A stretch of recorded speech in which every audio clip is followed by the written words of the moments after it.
에이.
할렐루야, 사랑하고 축복합니다. 오늘 중고등부 예배 가운데 오신 우리 중고등부 모든 가족들을 주님의 이름으로 사랑하고 축복합니다.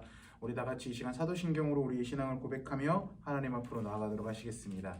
전능하사 천지를 만드신 하나님 아버지를 내가 믿사오며 그 외아들 우리 주 예수 그리스도를 믿사오니 이는 성령으로 잉태하사 동정녀 마리아에게 나시고 본디오 빌라도에게 고난을 받으사 십자가에 못 박혀 죽으시고 장사한 지 사흘 만에 죽은 자 가운데서 다시 살아나시며 하늘에 오르사 전능하신 하나님 우편에 앉아 계시다가 저리로서 산자와 죽은 자를 심판하러 오시리라. 성령을 믿사오며 거룩한 공예와 성도가 서로 교통하는 것과 죄를 사하여 주시는 것과 몸이 다시 사는 것과 영원히 사는 것을 믿사옵나이다. 아멘.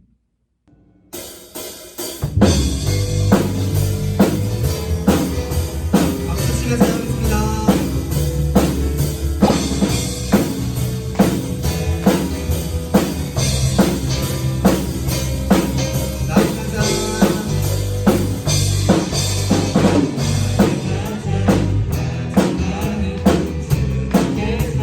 기뻐하시고 사랑하는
절망과 굶주림에 갇힌 자들은 내 마음에 오랜 슬픔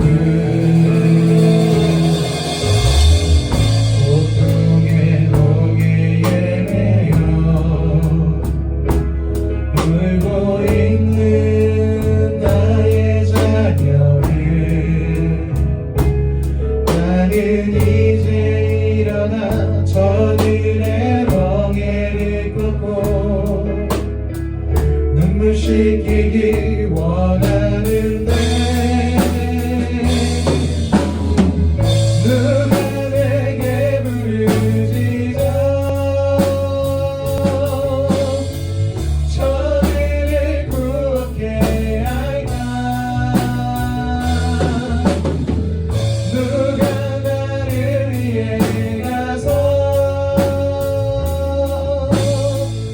나의 사랑을 전할까 나는 이제 보기 원하네 나의 자녀를 살아가는 그날 깊은 찬송 소리 하늘에 웃음소리 온갖 가득한 나는 찬양하리라 나는 찬양하리라 주님 그 이름 찬양 예수 크신 주 이름 나 찬양하리라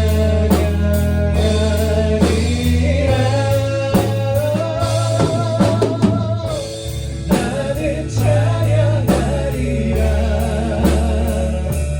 주님 그 이름 찬양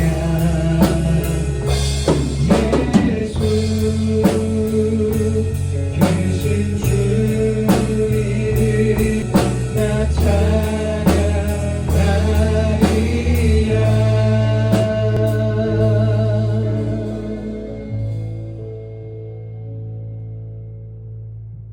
사랑과 은혜 많으신 하나님 아버지 감사합니다. 이 귀한 주일 불러주시고 하나님을 예배할 수 있도록 허락하여 주신 것 너무나 감사드립니다.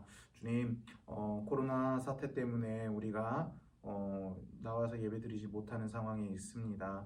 주님, 그러나 우리가 나와서 예배는 드리지 못하지만 집에서라도 하나님을 만나고 하나님을 예배하는 것을 게을러 하지 않고 꼭 하나님을 만나는 것을 사모하면서 주님 앞에 나아가는 자들이 될 수 있도록 허락하여 주시옵소서. 주님, 이 시간 우리가 주님을 예배하는 데 있어서 우리 앞길을 가로막게 되는 그 어둠의 권세들이 있다면 우리 주님께서 모두 주장하여 주시옵고 이 시간만큼은 우리 존귀하신 주님 한 분만 온전히 바라보면서 예배하며 나아갈 수 있는 우리 중고등부 모든 가족들이 될 수 있도록 주님께서 인도하여 주시옵소서. 함께하여 주실 것을 믿사오며 우리를 구원하여 주신 예수 그리스도의 이름으로 기도드립니다. 아멘. 자, 우리 다 같이 말씀 보도록 하겠습니다. 우리 다 같이 볼 말씀을요, 창세기 7장 1절부터 2절 말씀입니다. 창세기 7장 1절부터 2절 말씀, 구약 성경 8페이지 있습니다. 우리 다 같이 한 목소리로 한번 읽어보도록 하겠습니다. 시작. 여호와께서 노아에게 이르시되 너와 내 온 집은 방주로 들어가라. 이 세대에서 내가 내 앞에 의로움을 내가 보았음이라. 너는 모든 정결한 짐승은 암수 7씩 부정한 것은 암수 2씩을 내게로 데려오며. 아멘. 자, 우리 오른손에 성경책을 들어주시고 한 목소리로 선포합시다. 이 성경은 하나님의 말씀입니다. 나는 이 말씀을 믿습니다. 그리고 이 말씀대로 살겠습니다. 아멘. 이 성경을 언제나 하나님의 말씀으로 믿고 이 말씀대로만 살아가는 우리 사랑하는 중고등부 모든 가족들이 되기를 주님의 이름으로 축복합니다. 지난주에 우리가요 지지난주죠 가인과 아벨의 이야기를 한번 말씀을 통해서 나눴습니다. 하나님께서 가인의 예배를 받으시지 아니하고 아벨의 예배를 받으셨는데 이제 하나님께서 가인에게 화를 내셨던 이유는 직접적인 이유는 무엇이었습니까? 재물이 포커스가 아니었어요. 재물이 내가 원하는 재물을 줬냐 안 줬냐가 포커스가 아니었죠. 하나님의 포커스는 하나님께서 예배를 받으시지 않으셨던 것에 대해서 판단하고 감정적으로 화를 냈던 모든 예배의 주권은 하나님께 있으나 가인은 그 하나님의 주권을 무시하고 본인 마음대로 받아주시지 않으셨던 하나님을 판단하려고 했었기 때문에, 그랬기 때문에 하나님은 그 가인에게 화가 났었던 거죠. 이제 그런 일이 있고 나서 하나님께서 아담과 하와에게 아들 한 명을 주십니다. 아들 한 명을 더 주시는데 바로 그 아들의 이름이 셈이에요. 셈. 이제 그래서 원래 가인과 아벨, 아담과 하와의 아들 자손이 가인과 아벨 둘이 있었는데 가인이 열받아서 아벨을 죽여버렸죠. 그래서 가인이 있었고, 또 하나님께서 아담과 하와를 통해서 그 아들을 낳게 하셔서 그 아들이 이제 셈이라는 아들을 낳게 하셨는데, 그래서 이제 가인과 셈, 이 두 남자의 자손으로부터 이 땅이 점점 차 들어가게 됩니다. 가인의 후손과 셈의 후손들이 이 땅에 점점 퍼져나가기 시작하는데, 근데요, 6장에서 이 땅에 존재하는 가인의 후손들과 셈의 후손들이 어떤 모습을 보여주고 있습니까? 우리 6장 5절 말씀 한번 읽어보도록 하겠습니다. 시작. 여호와께서 사람의 죄악이 세상에 가득함과 그의 마음으로 생각하는 모든 계획이 항상 악한 뿐임을 보시고. 아멘. 자, 가인과 아벨의 자손이긴 한데 이 모든 사람들이 하나님께서 원하시는 대로 살지 않는 거예요. 죄만 짓고 사는 겁니다. 그래서 하나님께서 이 땅에 있는 모든 죄를 짓는 사람들을 심판하기 위한 계획을 세우십니다. 그리고 노아라는 인물을 선택하셔서 큰 방주를 만들게 하죠. 여러분들 다 아는 이야기죠. 노아의 방주 이야기. 그래서 하나님께서 선택하신 노아의 가족들과 일부 선택하셨던 동물들을 선택하셔서 그 방주 안에 들어가게 하시고, 홍수로 죄가 가득한 이 땅을 이제 심판하려고 하시는데, 이 스토리에 대해서는 우리는 너무나 잘 알 겁니다. 어렸을 때부터 꾸준히 들어왔기 때문에 다 알고 있는 이야기인데, 근데 우리가 이 이야기를 좀 자세히 볼 때 뭔가 좀 이상한 거에 느껴지지 않습니까? 자, 여러분들, 하나님께서 노아에게 방주를 만들게 하신 이유가 뭡니까? 하나님께서 택하신 의로우신 사람들을 선택하시고 그 외에 죄가 가득한 이 세상을 심판하기 위함이었어요. 다 알죠, 여러분들? 자, 좀 과격하게 이야기하면 이 땅을 싹 쓸어버리고 청소하기 위해서 하나님께서 노아를 선택하셔서 꼭 방주를 만들라고 하신 거죠. 자, 그런데 7장 2절, 오늘 읽었던 7장 2절과 9절에서 보면 뭐라고 나와 있죠? 정결한 짐승 암수 7씩, 부정한 것은 암수 2씩 가져다가 정결한 짐승, 부정한 짐승 모두 방주에 넣으라고 이야기를 하잖아요. 자, 지금 하나님께서 심판하신 이유는요, 이 땅을 청소하기 위함이라는 거죠. 이 땅을 청소하시고 이 땅의 거룩한 것, 하나님께서 원하시는 정결한 백성, 정결한 것들로 리셋시키기 위해서 이 세상을 심판하려고 하시는 것입니다. 자, 그런 상황인데 여러분들 생각해 보시는 거예요. 만약에 여러분들이 하나님이라고 한다면, 하나님의 입장이라고 한다면 과연 2절처럼 행동했을까요? 청소하는데 과연 부정한 걸 넣습니까? 아니잖아요. 청소할 때는 다 더러운 것, 치워버려야 되는 것, 먼지 묻은 것은 완전히 깨끗하게 없애버리고 새 것부터 시작하는 게 맞습니다. 청소하려고 하는데 과연 거기 억지로 더러운 것을 선택해서 넣습니까? 아니잖아요. 그런데도 하나님은 굳이 그렇게 선택하셨다라는 거죠. 이것에 대해서 왜 그러셨을까에 대한 고민을 한 번도 해보신 적 없나요? 사실은요, 성경에서요, 하나님께서 왜 그렇게 하셨을까에 대한 정확한 답을 내리고 있지는 않습니다. 신학자들도 이에 대한 정답을, 이에 대한 대답을 정말 다양하게 하고 있어요.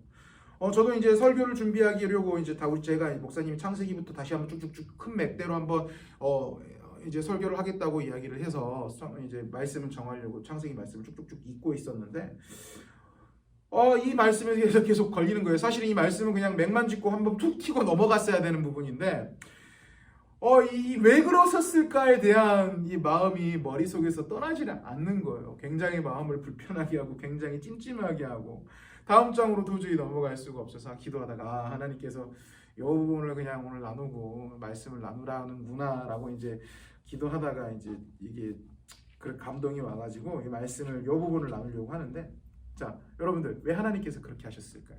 왜 하필 싹 쓸어버릴 거면 기왕에 깨끗하고 좋고 정결한 것들로만 채워서 다시 풀었으면 될 거잖아요. 그런데 하나님께서는요, 부정한 것을 넣으셨다라는 거죠. 왜 그러셨을까요?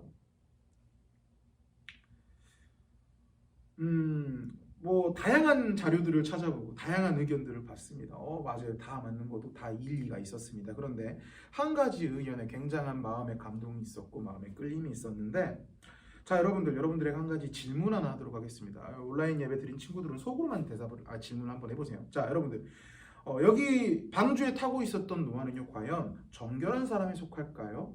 부정한 사람에 속할까요?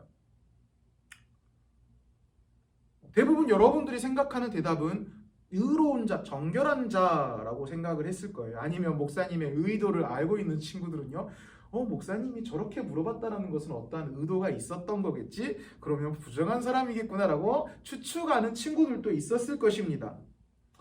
우리는 대부분요, 노아를요, 의로운 자, 정결한 자라고 이야기를 할 거예요. 왜냐하면 성경에서 그렇게 표현하잖아요. 노아는 당대의 의로운 자라고 표현합니다. 그런데 우리가 한 가지 잊고 있는 게 있어요. 자, 성경에서요, 노아를요, 당대의 의로운 자라고 표현하잖아요. 절대적으로 의로운 자라고 표현하고 있지 않아요. 당대의 의로운 자, 많은 사람들 중에서, 폐악하고 더러운 수많은 사람들 중에서 당대의 상대의 의로운 자라고 표현하고 있다는 거죠. 자, 로마서 3장 23절에 이렇게 말씀하시죠. 모든 사람이 죄를 범하였으며 하나님의 영광이 이르지 못하더니. 아멘. 모든 사람은 다 죄인입니다. 노아도 마찬가지예요. 아담과 하와의 타락 이후도 이 땅에 나는 모든 인간은요, 다 죄인이에요. 어떠한 선한 삶을 살더라도 그 기본적인 본질적인 삶은요, 다 죄인이라는 거죠. 그건 변함없다라는 겁니다. 자, 노아가 당대의 의로운 자라고 이야기하는 것은요, 절대적인 하나님의 기준 앞에서는 아니라는 거죠. 그 당시에 살았던 사람들 중에 그나마 노아가 의로운 자라고 이야기를 하는 것입니다. 결국은 노아도 부정한 사람이라는 거예요. 이 말씀대로 표현하자면 부정한 짐승, 부정한 것과 다를 바 없는 게 바로 노아라는 거죠. 자, 이런 전제 가운데 노아는 부정한 사람입니다. 부정한 것입니다. 자, 이런 전제 가운데 노아가 홍수가 끝나고 이 땅에 물이 마르고 땅이 보일 때 내려서 가장 먼저 한 게 무엇이죠? 자, 8장 20절, 그 다음 장 8장 20절에 나와 있는데, 자, 성경책을 가지고 있는 친구들은요, 펴보시고요, 읽어보진 않을 거예요. 뭐라고 나와 있냐면 예배를 드린 거라고 이야기를 했습니다. 제사를 드렸습니다. 자, 결국은 이 홍수 심판의 마지막은 결국 노아가 내려서 제사를 드림으로써 이 홍수 심판이 맞춰지고 하나님과의 새로운 언약이 갱신된다라는 거죠. 결국 이 홍수 심판의 시나리오의 마지막은 노아가 제사를 지내야만 끝나진다라는 것입니다. 자, 그런데 어떤 제물을 바칩니까? 정결한 짐승이 제물로 바쳐진다라는 거예요, 여러분들. 여러분들 이거 당연하게 생각하지 마세요. 여기 의문을 품어야 됩니다. 하나님 앞에 정결하게 제물을 드려야 되는 건 당연하지라고 생각을 할 수 있어요. 그거는 우리가 레위기의 말씀에 제사에 대한 규례에 대해서 정결한 짐승을 바쳐야 된다라고 말씀하셨기 때문에 우리가 관념적으로 알고 있는 거예요, 여러분들. 이때는요, 이 제사에 대한 규례가 정해져 있지 않았을 때예요. 물론 하나님을 사랑하는 마음과 하나님을 존경하는 마음이 있다면 정결한 제물을 드렸겠죠. 그런데 나에게 모든 정결한 제물을 바쳐라라는 절대적인 관념과 절대적인 정해주신 하나님의 법칙은 없었다라는 거죠. 이 당시만 해도. 근데 어떤 제물이 바쳐집니까? 정결한 짐승이 제물로 바쳐진다라는 겁니다. 자, 노아의 방주는요, 정결한 짐승, 부정한 짐승을 가리지 않고 구원하기 위해서 만들어진 게 바로 노아의 방주예요. 자, 그런데 결국 이 마지막, 이 홍수 심판이 마무리될 때 정결한 짐승이 바쳐진다라는 건요, 부정한 짐승을 위해 정결한 짐승이 바쳐진다라는 의미랑 똑같은 거예요. 부정한 짐승을 대신해서 정결한 짐승이 바쳐진다라는 것과 다를 바 없다라는 거죠. 쉽게 정리할게요. 애초에 노아가 홍수가 끝나고 제사를 드릴 때 하나님 앞에 정결한 짐승으로 제사를 드려야 한다라는 것은 아마 노아의 성정상, 노아가 하나님을 바라보고 의롭게 살려고 하는 노아의 모습상, 그리고 하나님도 노아가 어떻게 행동할 거라는 걸 아셨을 거예요. 그렇게 따진다면 이미 정해진 시나리오였다라는 거죠. 정결한 짐승이 바쳐진다라는 것은 이 홍수 심판 시나리오의 마지막으로 이미 결정된 사실이었다라는 거예요. 결정된 기정사실이라는 거죠. 그런데 그 기정사실 가운데 이 노아의 방주에 부정한 동물이 들어갈 수 있었다라는 것은요, 결국 부정한 것을 위해서 정결한 것이 마지막에는 희생될 수밖에 없다라는 하나님의 섭리를 지금 이 말씀 가운데 이야기를 하고 있다라는 거죠. 결국 이게 뭘 이야기합니까? 부정한 것으로 결정된 인간이지만 그 인간의 구원을 위해서 정결한 짐승으로 제사 드려지기 위하여 이 땅 가운데 오실 예수 그리스도께 오실 것을 보여주시고 예표해 주시고 그것이 하나님의 우리의 사랑과 우리를 향한 사랑과 은혜임을 알려주시기 위하여 이 방주 가운데 부정한 동물을 선택해서 넣으셨다라는 거죠. 그리고 부정한 동물이라고 표하고 알려주신다라는 것입니다. 부정한 동물인 우리를 위하여 우리를 사랑하셔서 그 부정한 동물을 구원하시기 위하여 정결한 짐승을 주셨고 그 정결한 짐승 덕분에 우리가 새 생명을 얻었다라는 것입니다. 여러분들 다 아는 이야기죠. 그런데 우리 한번 점검해 보셨으면 좋겠습니다. 아까도 얘기했지만 정결한 짐승이 바쳐질 수밖에 없다라는 것은 애초에 태초에 하나님께서 아담과 하와가 죄 때문에 타락했을 때 미리 예표해 놓고 계획해 놓으셨던 시나리오였다라는 거죠. 이미 결정된 사실입니다. 이미 결정되고 예정되었고 예표되어 있었던 시나리오예요. 자, 근데 우리는 문제는 이 예정된 시나리오, 우리가 승리할 수밖에 없고 우리가 새 생명을 얻을 수밖에 없고 우리가 구원받을 수밖에 없는 시나리오, 그 시나리오의 시작인 방주에 타고 있냐라는 것을 여러분들이 한번 점검해 보셨으면 좋겠습니다. 저는 왜 가끔 주님께서 이 말씀을 꽤 꽂히게 하고 이 말씀을 나누라고 하셨을까라는 좀 고민을 되게 많이 해봤거든요. 근데 이 부분을 좀 나누라고 다시 한번 우리 친구들이 점검해보고 저도 목사님도 한번 점검해봤습니다. 나는 정말 그 방주에 타고 있고 그 방주를 굳건하게 붙들고 있나, 그 방주 안에서 떨어지지 않으려고, 물론 떨어지지 않을 거예요. 말씀 가운데 한번 구원받은 자는 영원히 떨어지지 않을 것이다 라고 이야기를 하고 있으니까. 근데 나는 정말 그 방주를 사모하고 방주를 붙들면서 살아가고 있나, 다시 한번 점검해 보게끔 하구나. 아니면 우리 친구들이 내가 진짜 이 방주를 여러분들이 정말 중요한 청소년기 시기 때 내가 진짜 이 방주를 타고 있는지 한번 더 점검해 봐야 된다라는 생각을 하기 위해서 이 말씀을 나눈 것 같아요. 여러분들 그 방주에 타고 있습니까? 결국 우리를 위해서 예수 그리스도께서 정결한 짐승으로 단 한 번의 완전한 제사를 드리고 우리에게 새 생명을 허락하셨습니다. 이건 기정사실이에요. 변하지 않아요. 이미 결정됐고 이미 일어난 일이에요. 그리고 하나님께서는요, 우리가 부정한 동물임에도 불구하고 그 방주에 탈 수 있도록 허락해 주셨다는 겁니다. 그런데도 우리가 그 방주 안에 거하고 있냐라는 거예요. 이미 우리에게 주어진 구원이고 이미 우리에게 주어진 새 생명인데 우리가 방주 안에 거하기만 하면, 예수 그리스도의 대속의 은혜 안에 거하기만 하면 생명은 이미 우리에게 주어지는 것인데, 우리가 혹시 세상의 물결 아래 그것이 심판인지 모르고 방주에 타려고 하고 있지 않는지, 어쩌면 노아를 비판하고 노아를 비웃었던 수많은 사람들처럼 방주를 타려고 하지 않고 방주를 타려고 하는 자를 비웃고 비판하려고 있지 않는지 한번 우리의 삶을 점검해 보셨으면 좋겠습니다. 그런 말씀 해줄게요. 우리 주님께서 정결한 짐승이 되셔서 부정한 짐승인 우리를 위해서 대신 죽어주셨습니다. 그것이 우리에게 은혜입니다. 바라기로는 그 은혜 가운데 거하는 자들이 되기를 소망합니다.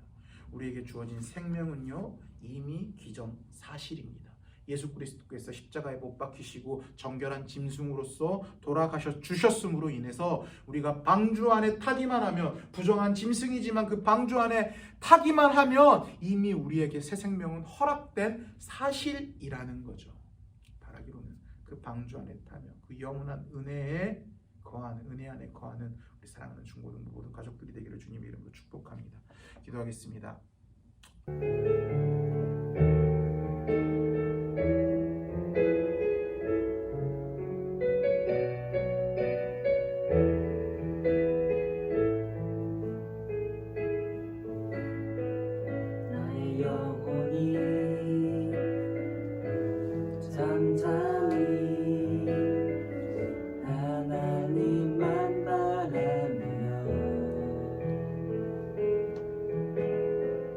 나의 구원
은혜 많으신 하나님 아버지 감사합니다. 오늘 이 시간 이 자리에서 예배드릴 수 있도록 허락하여 주시고 주님을 예배할 수 있도록 허락하여 주신 것 너무나 감사드립니다. 주님, 그렇습니다. 우리는 부정한 짐승들입니다. 그러나 이 땅 가운데 정결한 짐승으로 오셔서 단 한 번의 제사로 우리에게 영원한 자유를 허락하여 주시는 주님, 우리가 그분만을 의지하면서 나아갑니다. 주님, 그분 때문에 우리 삶 가운데 새 생명이 있고 그분 가운데 우리가 정말 영원한 자유 가운데 거할 수 있음을 믿음으로 고백합니다. 주님, 우리가 그 영원한 방주 가운데 방주를 놓지 않고 방주를 사모하는 마음으로 살아갈 수 있도록 주님께서 허락하여 주시옵소서. 우리를 구원하여 주신 예수 그리스도 이름으로 기도드립니다. 아멘.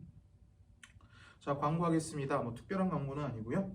오늘 또 예배 마치고 12시에 중고등부 줌 모임이 있습니다. 그러니까 여러분들 예배 마쳤다 설교 마쳤다 우와 룰루랄라 하고 놀러가고 독서실 가려고 하지 말고요.